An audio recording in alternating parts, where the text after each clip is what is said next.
Hi, Miguel. My name is Thomas Alanitas with One Take News. How are you today? What's up, Thomas? I'm doing good, man. How are you? Doing great. Thank you so much for sharing your time with me, and congratulations on the Black Phone 2. I just watched it a couple days ago, and it is so good. So seriously, thank you so much for sharing your time with me. Oh, thank you. Seriously. I appreciate it. I'm glad you enjoyed the film. It's an amazing movie. I read an interview that Scott did a couple weeks ago where he talked about how he wasn't sure how a sequel was going to happen until the original writer of the short story emailed him with the pitch.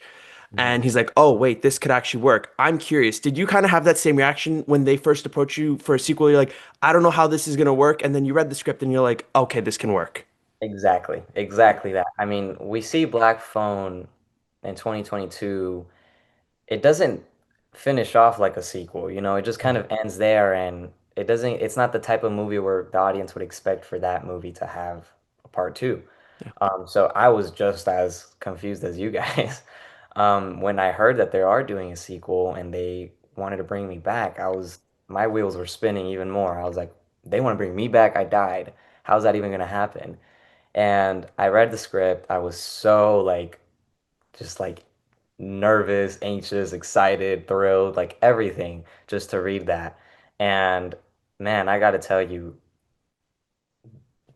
like every page, as I was just flipping through the script, was blowing my mind. I was like, this is crazy. I can't believe like they went in this direction. I was just totally blown away and very impressed and just very proud of that. Like I was like, man, this is gonna be a huge, huge film, and I'm happy to see that the audience is receiving it in a great way, and a lot of people are appreciating the sequel that Scott and Cargill created. So, I mean, seriously, they created a hell of a story, and um, it was a lot of fun to make. Yeah. You talked about how surprised you were when they asked you to come back, considering Robin died in the first movie. Now you play his younger brother. I'm really curious. It's not often you see the same actor play a sibling in movies anymore. It used to be very common. It's not a thing that happens anymore. As an actor, what do you do from the mind for a mindset perspective like that? How do you step into a younger sibling after playing the older one? No, great question, man. I mean, yeah, you're right. That doesn't happen that often anymore. So for that to happen, this is my second project. I mean, for me to come back now as a new character for the same franchise is like such a dope opportunity, and I mean, I couldn't be more grateful for that. But stepping into the world of Ernesto, there's so much depth to him. There's so much depth to this whole entire new story. And I mean, really it's just you create this world for your character, and I think the world that I was able to create for mine was really helpful, knowing the story of Robin, knowing how Robin thinks, knowing what kind of character Robin was, really helped me portray that into this new character of Ernesto. Having they have their similarities and some they are brothers at the end of the day. You just kind of ask a bunch of questions and dive into this whole new perspective, man. And um, I think the perspective I was able to create was something that um, had a lot of depth and a lot of layers to it. I think Ernesto is definitely a character where, on the outside we see something that is portrayed in a certain way, but deep down, there's this hole in his heart. There's this, losing a sibling is not easy. So carrying that grief with you throughout the whole film is something that I had to do for this character specifically. And I mean, it's an emotional thing, and I had a lot of fun with it though. I actually want to talk a bit about what you described in terms of like creating this story for your character. I asked another actor this about a week ago. When you get those like little hints of the backstory, do you create everything in your mind, or did Scott kind of pull you aside and say, "I know it's not in the script, but when you're preparing for this role, here are some other pointers"? No, great question. I mean, Scott was a lot of help for sure. I mean, he's a great director that works with his actors very well. Um, but to be honest, I mean, I kind of went into this very prepared. Uh, I it got to a point where like I wanted Scott to correct me, like yeah, I would do a scene and he would give his notes to the other actors and then he'd just look my way and be like, Miguel, same thing. I'm like, are you sure? Like I'm not doing anything wrong? No And notes are the best notes. no, it's a great note, seriously. So I Yeah. mean, I went into it as prepared as can be, man, and I just for months created this perspective of Ernesto. They for sure a lot of things that are not even in the script, a lot of questions that you don't even probably could even imagine. It's just he lives with his mom, single mom. His dad died, his character, his brother died. His brother died by the grabber. Like you start listing these things, right? And then you just kind of start dragging and dropping and creating this whole new world that fits to your character. And I had a lot of fun doing that with Finn, with Gwen's relationship with him, with everybody in the story. I mean, it was a lot of fun. For sure. That's wonderful to hear. A great thing, it's a little thing that's like so consequential to the plot. At the beginning of the movie, your character talks about getting Duran Duran tickets. Yes. Uh, I love 80s music. I love Duran Duran. And this made me want to ask, who is the artist you would drive down to the Civic Center and wait in line to get tickets for? If Ticketmaster wasn't a thing, assuming it's not a thing, who would you wait in line for like that? Man, there are so many. Motley Crue. Nice. I don't know, man. There's a lot. Like I would appreciate that so much. There's so many like concerts that would have been dope to go to in the 80s, like that you just don't have nowadays. So there's so many. I mean, big fan of Guns N' Roses as well. I love Metallica. I mean, Motley Crue is definitely a top three though. I mean, for sure. No, for sure, for sure. They're an amazing band. I'd love to see them live too. Yeah. I have to ask this. I'm from Toronto. You guys shot this movie in Toronto and Hamilton. I have to ask, what is the coolest thing you learned about our wonderful city while you were shooting here? Yeah, man. I mean, there was a lot of we were up there for a while, for four Yeah. months. Um, it was very cold. I'm from Phoenix, Arizona, so I'm not It's used to starting again today, actually, so I'm I not get used to that. your guys' weather. So that was quite the experience for myself. But we shot in Toronto, we shot in Mississauga, in Hamilton, Mhm. and up in Candelore as well. Oh, okay. I mean, the whole experience was dope. Toronto has really good ramen food. The ramen in Yes. Toronto is so good. I'm not even lying Yes. to you. Where did you go? I have to know. I love ramen too. I wish I could remember, man. I Oh, don't even remember the names, but there are some good gems out there. Like I had a oh, lot. there are. Food was great. Yeah. There are. And the second half of the movie, it doesn't take place in the city as much. It takes place on the isolated campground. For you, for Mason, for Scott, for the rest of the cast and crew, do you feel like that brought you guys closer together filming on that isolated campground with like in the middle of nowhere? Hmm. Yeah, I mean, the thing about making a horror film is like it's a lot of fun. Yeah. So I've heard. It's people think it's like, oh, it's terrifying, it's scary, but like really everyone's just having a blast on set. We all had those times where we were laughing and cheering and having a great time, but then also we're freezing our butts off as well. So we're all collectively on the same boat, just kind of in pain. So for sure, you come together. But just that's what being on a film set is, it takes a village, man. It takes a team to make a movie. So I have a lot of respect for anybody that can manage that and pull that off. And, no matter what kind of movie it is, what genre, like making a film is a huge achievement. So it takes a team to do that. Yeah, someone told me once in an interview, every movie that gets made is a miracle. And I think no matter how good or how bad, what you just said is a testament to that. It takes a village. And that kind of leads me into my next question. It takes a village is a phrase that you might not realize how important is to a movie until the final scene. Oh, So yeah. with that in mind, I ask you, while you're shooting the movie, is there a scene where you didn't fully see the vision, you didn't understand what Scott was going for, and then when you saw the final movie and that scene came up, you're like, okay, I get it now. I see what you were going for. I'm gonna be honest with you, man. I feel like the story in the script was written so well and so transparent with everything that me personally, I never felt like that. I read the script and exactly like how I envisioned it. I mean, when we were up there filming, it was like, okay, this makes perfect sense. It's exactly like I wasn't too far off on what the direction they were going with. Um, so the whole thing was really like just so well translated, and the way that Scott works with his actors as well, and the whole production, I mean, very, very passionate. And I felt that the whole way there, the whole ride, man, um was really good. For sure, for sure. And just one more thing before I go. I'm a big advocate for the double feature and watching lots of movies back to back and companion pieces to movies. And I know Black Phone 1 might seem like the obvious choice, but is there another movie that you think would make a great companion piece or double feature with Black Phone 2? Hmm. That's a good question, honestly. I feel like I got to take my time with that and really really think about that.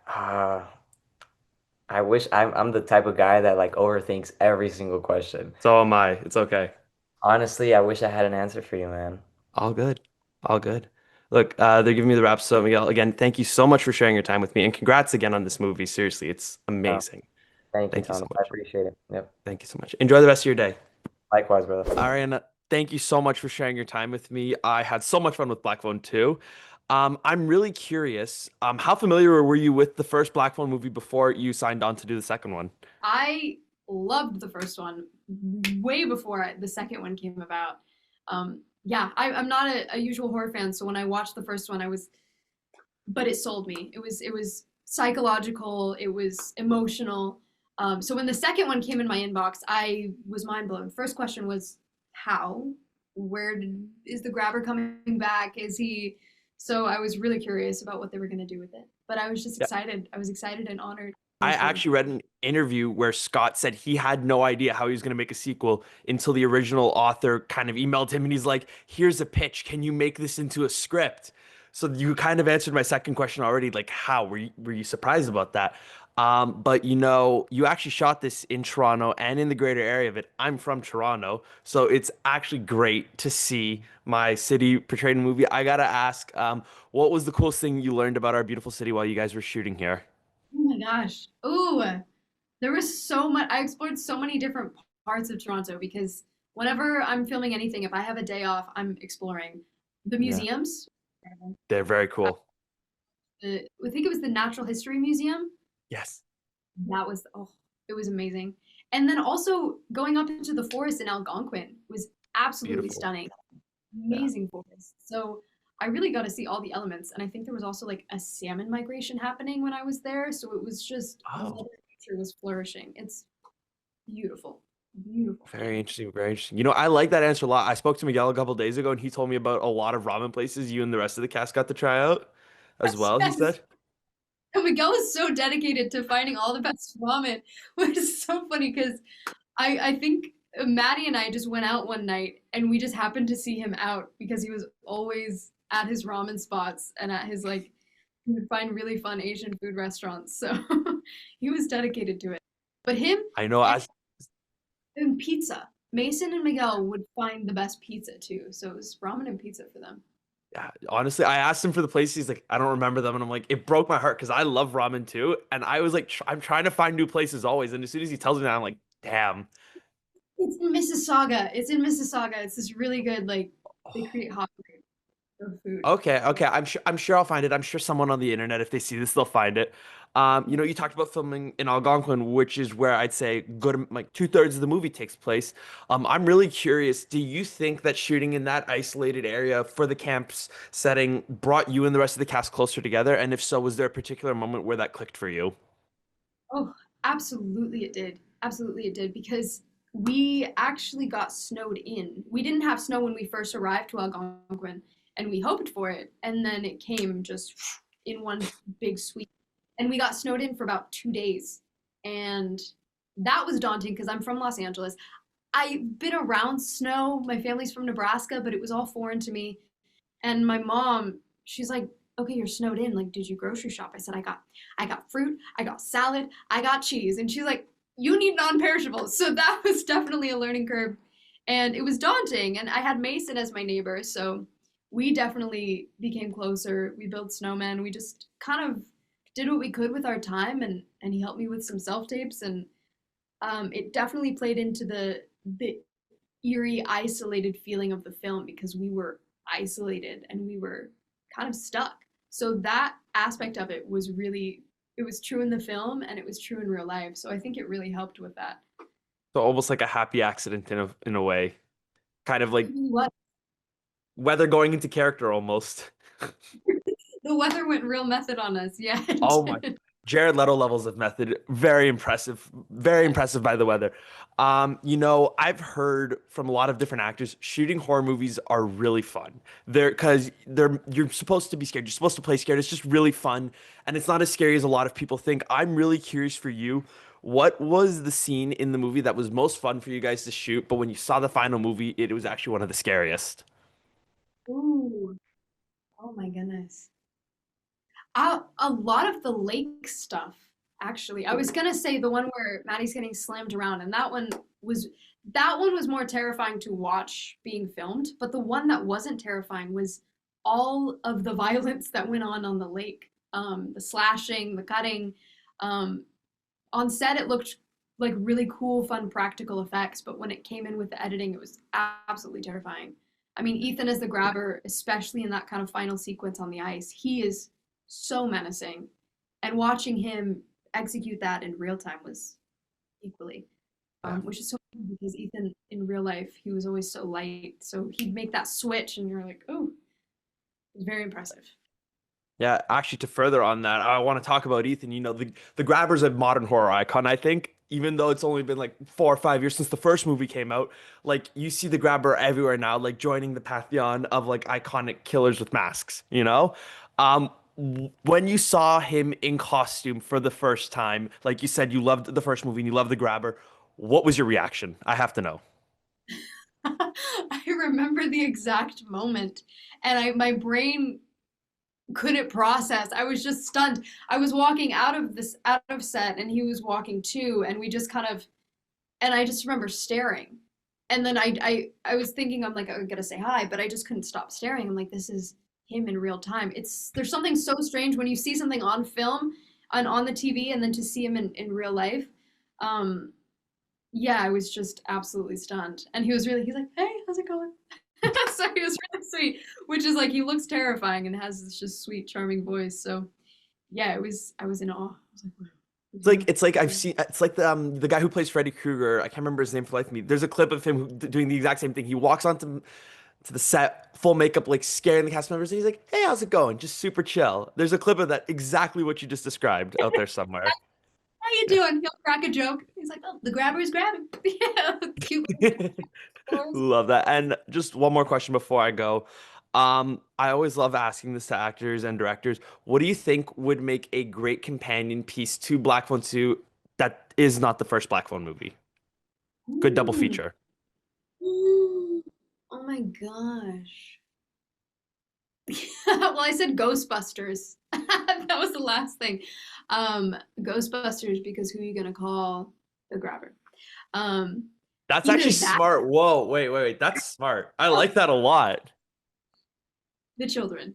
Either that or Nightmare on Elm Street. I mean, it's such a fun Yeah. parallel, and we about crossovers. If we could cross over these classic horror films, The Nightmare rights are up for grabs. I mean, Jason Blum should be getting on the phone with Wes Craven's estate right about now. Good crossover.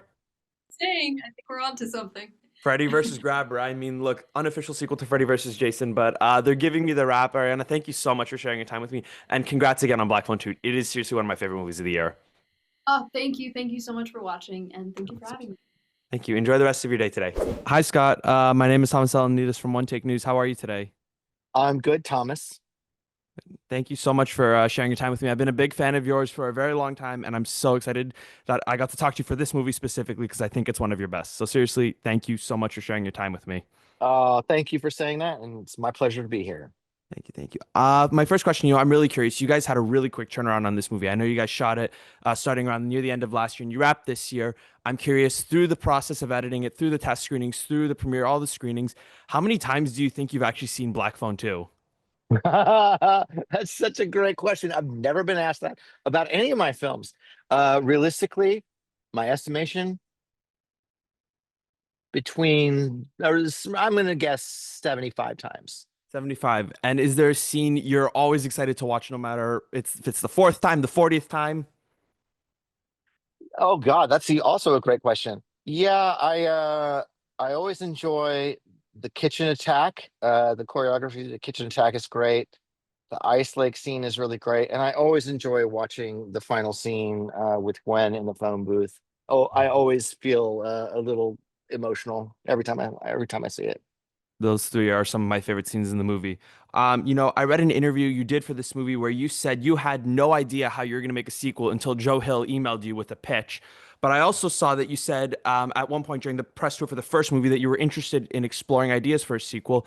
Prior to getting that email from Joe about his idea for the sequel, were there some, could you tell me about some of the ideas that you were working with in your head, if there were any, and if any of those ideas made it into the final version of Black Phone 2? I think the one thought I had before, I think it was before I got Joe's email. I wasn't thinking so much about story ideas, but I did think that one of the reasons to maybe make a sequel would be to not do what the studio wanted, which was to make a sequel right away. As soon as the box office, came in and it was a hit, they wanted a sequel right away. And I thought what would be more interesting is if I went away and made another movie, preferably a bigger movie that would take more time and give Mason and Madeline McGraw time to age so that I could make a high school movie. That was really probably the first idea I had that excited me was, oh, what if they were in high school and I could make this a high school film as opposed to a middle school film? Oh, for sure. I think that was a really beneficial change to it, actually. And I'm curious again, once you got the email from Joe and you reached out to Mason and Madeline, what were their reactions to coming back for a sequel? Because the first movie stands on its own very well. Not to say that it doesn't stand well with Black Phone 2, but it's a very complete movie, and the add-on is just very surprising in the best way possible. What was their reaction to coming back? I mean, they were both excited that we were going to do another one, and they had no idea what it was going to be until I gave them the finished script. I think Madeline was probably the most surprised because it really is more her movie this time around. I mean, it's a two-handed movie. Both the first and the second movie really belong to this brother-sister team. But I purposefully wanted to stay more in Gwen's point of view, in the same way that the first movie is more in Finney's point of view. Sure, for sure. And I think that worked out for the best. You shot this movie in Toronto and Mississauga. I'm from Toronto, and I know a lot of people who are actually like either extras on this movie or like PAs on this movie. So I'm really curious, what was the best thing you learned about our beautiful city while you were shooting here? We love my wife and I love Toronto. We both said we could live there. We've considered buying an apartment there because we love it so much. The restaurants are amazing, the people are amazing, the vibe of the city is amazing. The crew was exceptional. It was a really, really hardworking crew, highly skilled crew. Not an easy shoot. When you're shooting out in the cold and in the wind, in the nights below zero in the snow, that's hard. It's hard on crews, but they were exceptional, and I've worked in a lot of different cities around the world and other places in Canada. I think that crew was as good as I've worked with. It's amazing to hear. And you're the third person from your casting crew to tell me restaurants. I spoke to Miguel and Ariana in the last week, and they both said they love the restaurants in Toronto. So I love that that's a recurring theme for you guys. Oh yeah, Um, it was it's awesome. Oh yeah, I love to hear that. I want to talk about, you guys were shooting in Algonquin, obviously for about, I'd say about a little over half the movie, two-thirds of the movie. I have to ask because Ariana told me one of the days the power went out and you guys were just completely stranded there and it was difficult to film. Do you think being in that very remote area brought you guys closer together as a cast and crew? And is there a story which exemplifies that? Oh, for sure. I mean, that was part of the reason to go to places like that. In terms of a story, I mean, I think that the most interesting thing about the shoot was that in order to get the movie done in time, because we had a limited window, we had a limited amount of time at the camp where we're shooting, we had a limited amount of time to finish the film. I really gave a decent chunk of the movie to my wife to direct, who's a great director in her own right. She shot second unit, so there were many times that we were shooting when I was at one place in a forest with kids in the snow at night below zero, and she was half a mile away in another section of the forest shooting. And we was sort of running back and forth and checking on what the other was doing and all of that. It was definitely a bonding experience. When you go through a production that's physically demanding, nothing brings a cast and crew together quite like that. For sure, for sure. You know, something that I love that I consider to be like one of your trademarks in your movies is your use of like film, whether it's Super 8 or whether it's a Bolex. I think it's really well used in both Black Phone movies, especially the second one. But it also has limitations. We know that sometimes it just might not want to work. Sometimes the lighting's just not it. I'm really curious in the Black Phone 2, was there a sequence where you wanted to use film or a Bolex or a Super 8, but it just didn't work out for a technical reason or just didn't fit? And could you tell me a bit about that? Yeah, that happened several times, and when that happened, we just had to reshoot it. Because the Super 8 cameras are not reliable. I They're have not one. I very know they're not. They're not the reliable. well, part of what I like about Super 8 is the messiness of it. I like the jitter in the gate. I like the aberrations that you get both from light and particles, in the development and all of that. And I think that that's part of what makes it feel dangerous and kind of reckless. But sometimes you get back a whole reel and it's all just out of focus. And Yeah. because it did not run through the gate at a proper distance, uh, you know, from from the machinery of the iris of the camera. So you just had to redo it. There's a scene in the dorm room, the first dorm room attack, when the kids, Gwen has her nightmare and first sees the ghost kids in the dorm. One of the scarier scenes in the movie. We shot that scene 3 times because twice we had so many problems with the Super 8. But here's what's great about that, though. I also got such messy footage from the scenes that didn't work that sometimes I would take a shot, just like a single shot. It was so out of focus. I couldn't run the whole scene that out of focus, but I'd be like, oh, if we use just this one really out of focus shot here, it's going to work great. So even those scenes that I had to reshoot because everything was too damaged, too dark, too soft, whatever, I still use pieces of that in the movie. So all of it ended up being useful. I love to hear that. That's really great that you were working on the fly with that and just reshooting it. That sounds insane. But I want to talk about shots more now. You know, this movie is visually very great to look at. I absolutely love the sequences, whether it's shot on digital normal or whether it's shot on the Super 8. For whatever reason in particular, whether it's a story or maybe you just like how it looks visually, what's your favorite shot in Black Phone 2? Oh, that's a great question. I think my favorite shot in Black Phone 2 mirrors my favorite shot in the first Black Phone. My favorite shot in Black Phone is a shot of Gwen when she dumps her bike in front of the grabber's house, and is staring at a sort of cold gray, you know, uh, Denver look of that house. Is very scary. And one of the shots that I'm talking about is a very out of focused nightmare version of that. It's very grainy and soft, and it's when Gwen in her nightmare um, is standing in front of the house. I think she's dumped her bike also, and it's very out of focus, but it also has a light bleed in it. I love that shot. Those both of those shots sort of stand in my brain as a kind of connective link between the two movies, and I have a lot of love for both of them. I really love to hear that. And just one more question before I go. Speaking of like connecting links between two movies, I'm a big advocate for movies that have companion pieces or double features. And while Black Phone 1 and Black Phone 2 work really well together, I'm curious, do you think there's another movie that would serve as a really good companion piece or double feature with Black Phone 2? Oh my goodness. Boy, nobody's ever asked me that question. A good companion piece to go with Black Phone and Black Phone 2. Maybe, I mean, any of the 80s summer camp movies, Sleepaway Camp, I maybe. love Sleepaway Camp. Oh my Yeah. God, I'm so happy you said that. I love that movie. The first one or the second one, though? Well, you got two movies you're talking about, so both of them. Why not? Let's do it. Scott, I'm a big fan of yours. Thank you so much for sharing your time with me today. This was really a great conversation. I'm really happy we can make this work. Seriously, thank you so Yeah, much. yeah. Thank you. Thank you. Thank you. Enjoy the rest of your day and congrats again on Black Phone 2. All right. Thanks, Thomas.